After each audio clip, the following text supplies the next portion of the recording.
All right, welcome to Bungalows for Bachelors. We are getting into it now. How do we design? Well, the first thing we're going to work on here is start it from the top of the building because that's where you're supposed to start.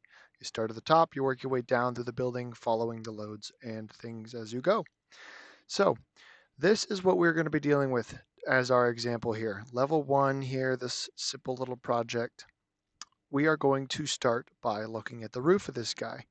So this is a front view of this thing. You can see this is a simple gable end on this side. Roof's kind of going this way. There's a shorter roof over here, and in the back side, this is a backside view. The roof just comes back down, and then this is the back side of it all. It's just this is quite a simple roof shape. There's nothing crazy here. So we're not really going to be concerned with the eaves. That's not part of a structure that we worry about really. Not in terms of what we're dealing with here, but that's it. That's what we're looking at. So what are the sheets we need to work with here? Well, the first thing we got to do is this is the floor plan. We got to start to wrap our mind around what this thing is going to look like framed in our heads. That's a skill that we're going to have to work on when we're trying to learn how to do this. So, we've got these exterior walls. Just think about the exterior of the building by itself. This exterior wall going around to here. This is an existing house we're not considering.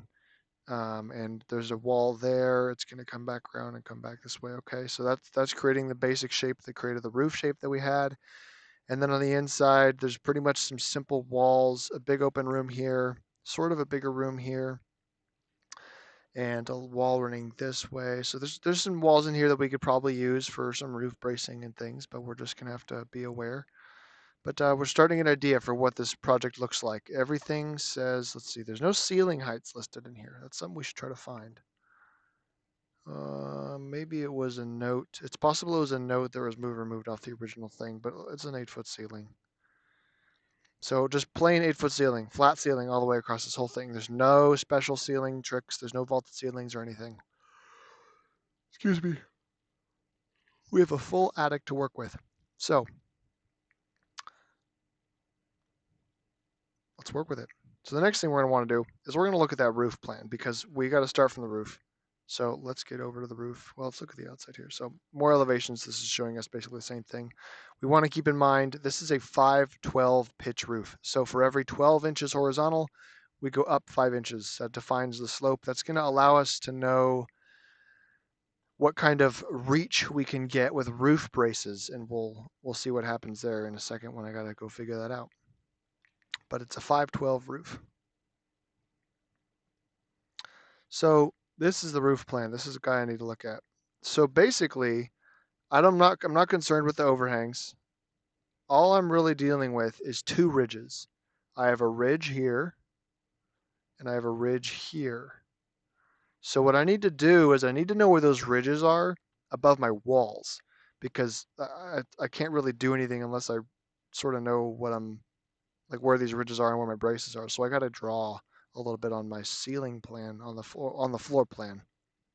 So, but it's pretty simple. I know where the ridge is going to be in the center of this wall running this way, and this is going to be in the center between these two walls running this way. So the first thing I'm going to do is get those lines drawn on my floor plan. So I'll go back to the floor plan, and I know the halfway down this wall, I've got a ridge running up in my attic, runs all the way down here, stops at this wall, and then I have a new ridge that starts in the center here and runs this way. So I'm going to go ahead and draw those in real quick. I'm going to make it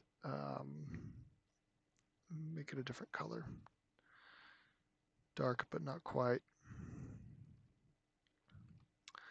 Okay, so the first one is going to be roughly in the center here. I'm going to try to get as close as possible.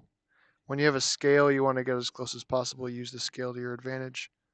I'm eyeballing things here because usually eyeballing is good enough. So there's one ridge. And oh, I guess I got to match. Oh man, I got to do another one. So I'm going to go here to here. Now, you can draw this with a pen on your sheet of paper, and a ruler. Measure whatever this dimension is, cut it in half, measure that spot, get the halfway point, measure over here. Use the same trick, get nice straight lines. And that's going to tell me where my ridge is. So this ridge is what I'm trying to support. And the very first thing I'm going to do before I worry about much is I'm going to figure out, well, what is the span distance for my rafters? The rafters that are sitting on the wall that are going to run up and land on the ridge, what is that span? Well, you're going to take your scale. Well, you could do it a few ways. Just take this number, divide it by 2. That's going to give you the outside to outside. You can subtract 3.5 inches for the wall thickness if you want on both ends, so 7 inches total. So you could take that number, divide it by 2, and you get an approximate number. I'm going to round because that's close enough. Um, so I'm going to round this up to, let's say, 22 foot. Let's say it's 22 foot end to end, and I'm losing 7 inches from the wall to wall. So that's close to 6 inches. So I basically have 21 and a half span from this wall to this wall. Let's like look at it here from here to here. And 21 and a half divided by 2 is, oh, just my mental math skills here. Well, that would be 10 and a half plus another quarter, so 10.75, I believe. Yes. Yeah, 10.75. So 10.75 feet. Now, what I need to know is I need to know what rafter size can get me 10.75 feet. To do that, I'm going to check the International Residential Code. I'm going to find the roof construction chapter, look for rafter sizing tables, and you're just going to look at wood selection and spans and things. Most of the time, we're going to use southern yellow pine. We want our rafters to be 24 inches on center, and we're going to select a span that works for us, or a board size that works for us with those conditions. In this case, I believe I get 11 feet out of a 2x6. So I'm going to know that if I use 2x6 rafters on this whole roof, and this one's smaller, so it's even better, I'm okay. I can put the rafter on the wall, set it up on the ridge, and it's spanning across. I don't need to add any extra support to my rafter. I'm not concerned with that. So that's cool. I don't have to add any extra purlins there. But what I do need to do is I still need to support my ridge. So I got to think about how I'm going to do that here. So the general rule if you're supporting a ridge is you want it supported every 4 feet. So what am I going to do here? I am going to, here's how I'm going to draw this here. I'm going to basically draw it like this. So I know that right here, I'm going to have a support because there's a wall right below my ridge. So I'm going to take a 2x4, run it from the ridge down to the wall, boom, good to go. Now, this is a little bit easier when you're doing it on paper because your scale just says 4 feet. So you just look 4 feet down, put the next one in. I happen to know this is about 12 feet here to here. So there's going to be 3 braces in this spot. I'm going to want to use, divide this approximately in thirds. I'm going to want to use all this wall as much as I can. That's about 4 foot spacing. It does not have to be represent actual perfectness, but it just needs to be an idea here. So I know the ridge is held up between here and here. Cool. I'm good. I just set it on the wall and I am done. It's a good idea to not set the weight on top of where the door header will be because then you're putting extra roof weight on a header that you didn't need to. You could have just put it on some studs. So don't put it over doors if you can avoid it. So the next thing I want to know is, well, let's talk about this master bedroom here. I can't just set the roof brace down on on ceiling joists. And I might be able to reach this wall. This is how it would look like if I could reach the wall if I had enough height. I'd draw like this. And what that means is the brace that starts here at the ridge is going to run down and land on the wall. Now, that's kind of a lot. So what I need to do is kind of get an idea of how can I do that. The first thing I need to know is there's kind of multiple ways to do this. When you're just drawing on a plan in 2D, you don't have any 3D stuff, you can just do some math.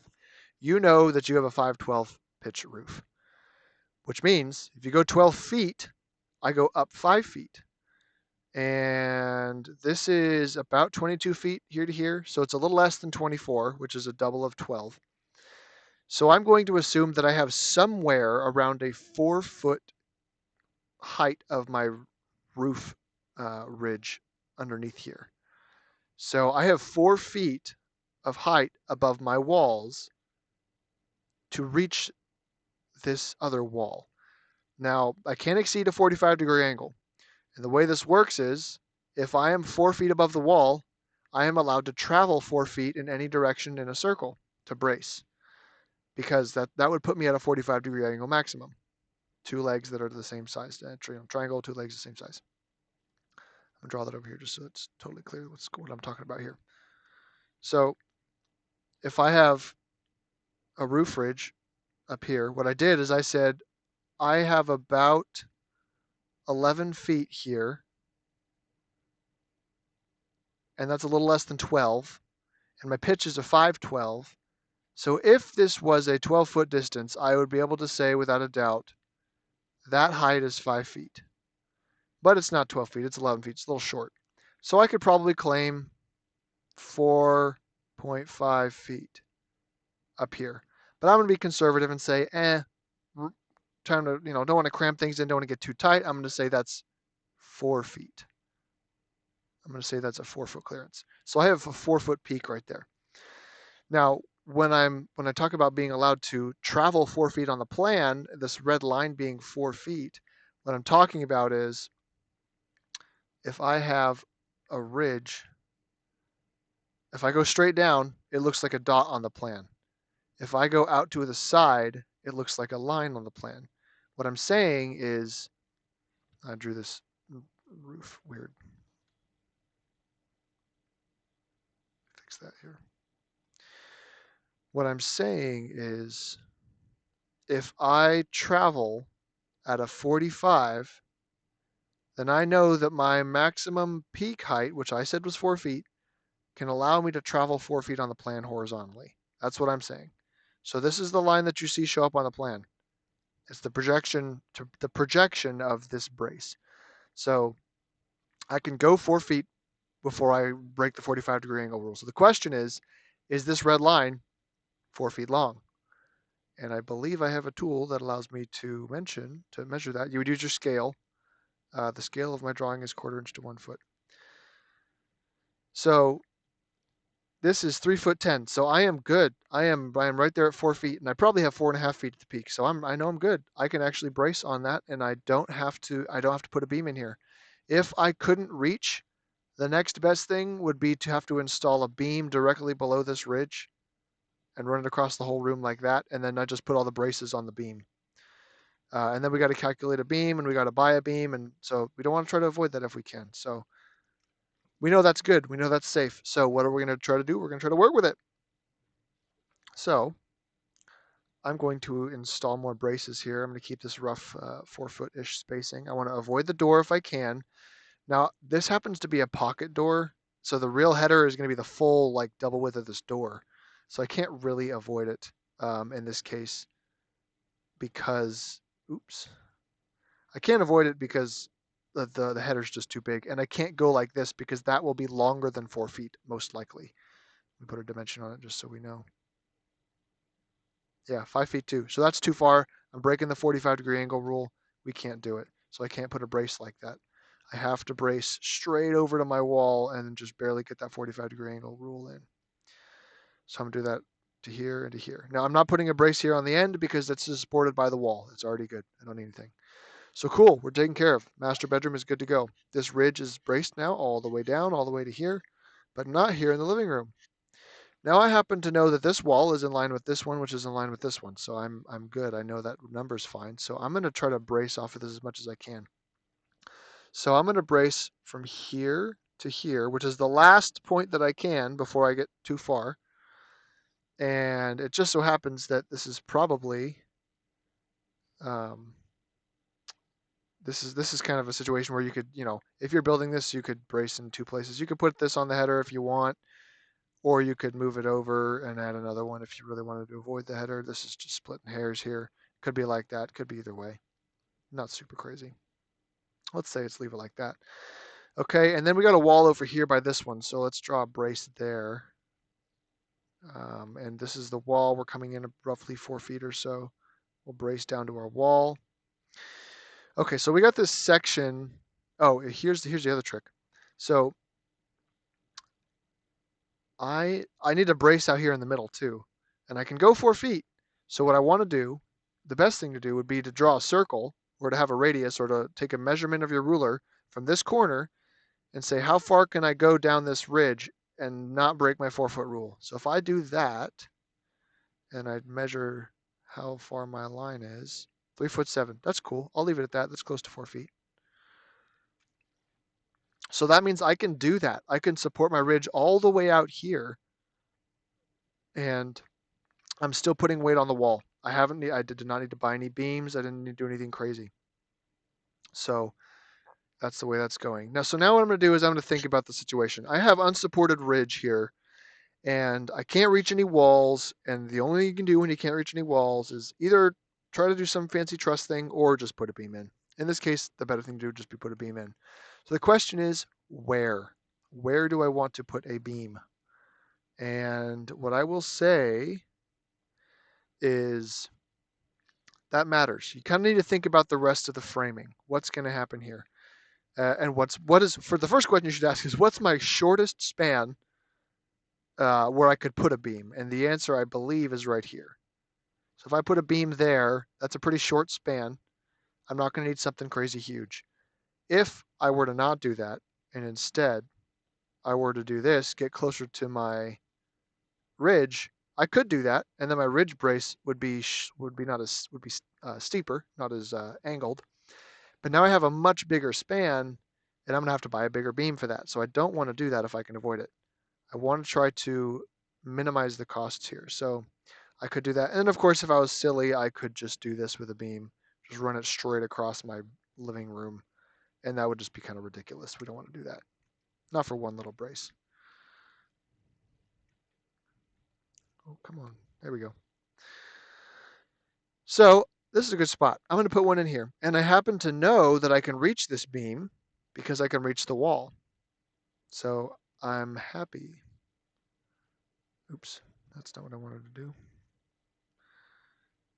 So I'm going to add my one last brace here, set it on my beam. I'm good to go. So now this whole ridge is braced. We're going to move on. I'm going to worry about the rest of the stuff later. So this ridge right here. Okay, so here's sort of a tricky one.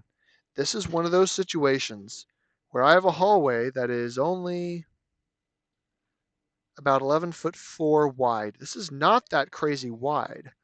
I happen to know that a 2x6 ceiling joist can go 14 feet from the International Residential Code tables. If you go find roof ceiling construction to find the ceiling tables, I can't show you one here, but you can find it. It's online. And you find the 2x6 Southern Yellow Pine #2 at 24 inches on center. It will span 14 feet or so. And I only have 12 here, so I'm cool. So I happen to know that I've got an attic in here that I can work with. This is not a vaulted ceiling.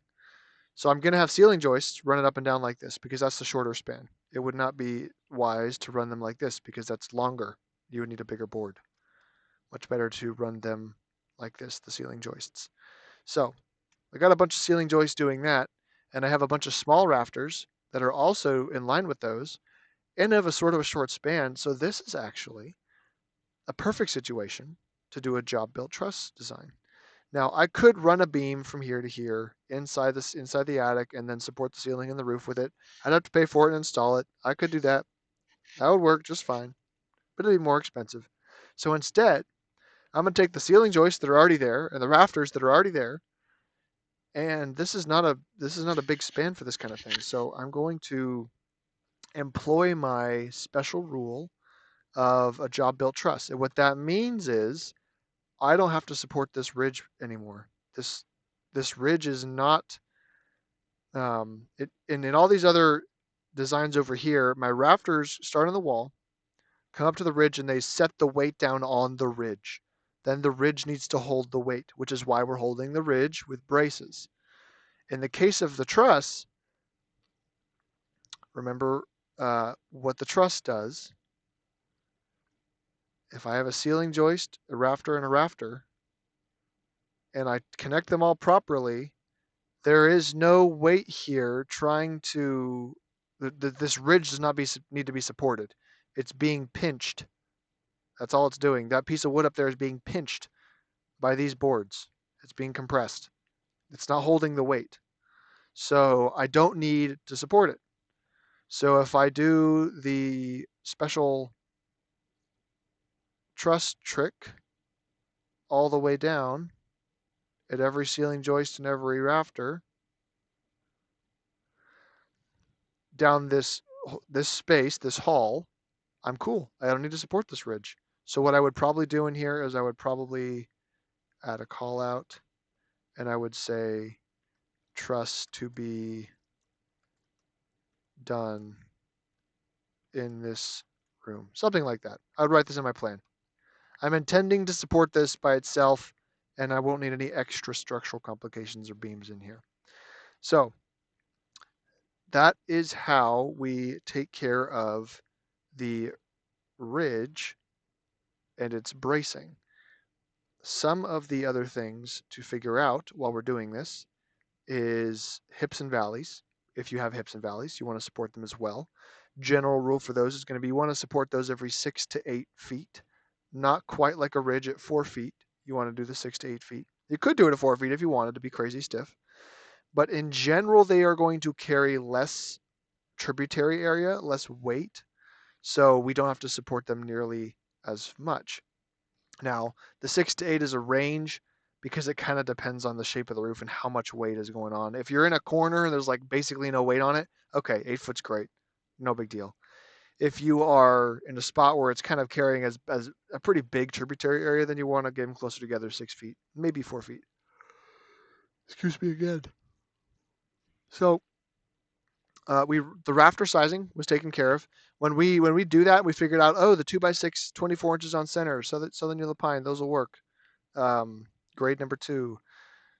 When we figure that out, we're going to write that out somewhere. We'll just point an arrow in here and say all rafters to be 2x6 Southern Yellow Pine number 2, 24 inches on center.